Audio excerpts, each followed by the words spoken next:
Elektroonikatööstus. Kaasaegne elektroonikatööstus on ohutu, puhas ja efektiivne. Elektroonikaseadmete tootmise eelduseks on idee, millist seadet tahetakse toota. Peale esmast ideed tuleb tootearenduse käigus kõik väiksemad detailid paika panna ja prototüüpide peal läbi katsetada. Alles siis võetakse ette suures koguses tootmine. Elektroonikaseadmete suuremahuline tootmine saab alguse trükkplaadi disainist ja tootmisjoonisest. Kui joonised on üle kontrollitud, käivitatakse tehasest tootmine. Elektroonikaseadmete tootmise protsess võib leida aset ühes tehases või olla laiali jaotatud mitme erineva tehase vahel.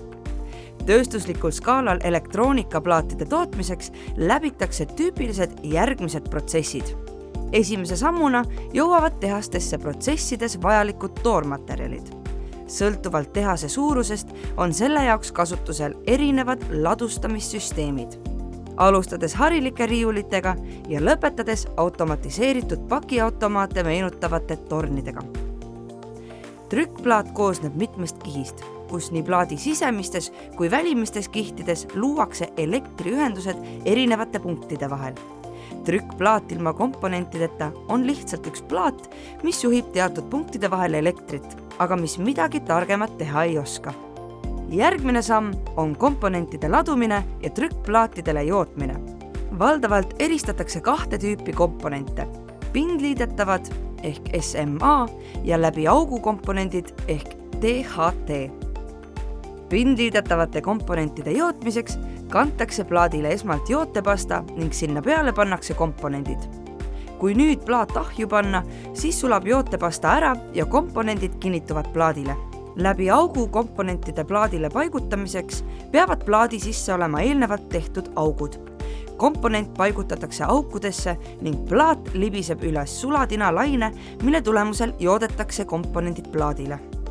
Kokku joodetud plaadid pestakse spetsiaalse lahusega ning vajadusel lisatakse plaatidele ka lakikiht. See kaitseb plaate tulevikus keskkonnamõjude eest ja pikendab nende eluiga. Valmis elektroonikaplaadid läbivad mitmed testid enne, kui nad tehasest väljuvad. Suurem osa teste on tehastes automatiseeritud. See võimaldab kiiresti läbi käia suure hulga plaate ning tagada nende töökindluse. Viimaseks sammuks on kooste ehk elektroonikaplaadid monteeritakse kokku teiste süsteemi osadega. See tähendab, et elektroonikaplaatide külge võidakse ühendada kaablid või teised plaadid, lisada jahutid ja korpused.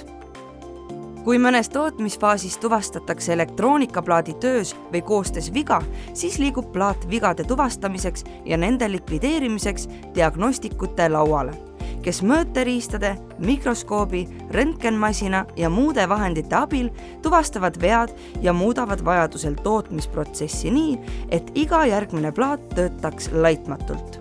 Eestis pakub elektroonikatööstus tööd enam kui 25 000 inimesele, luues väärtust koduturule ja müües oma toodangut ka välismaale. Valdav osa, üle 92% toodangust, eksporditakse.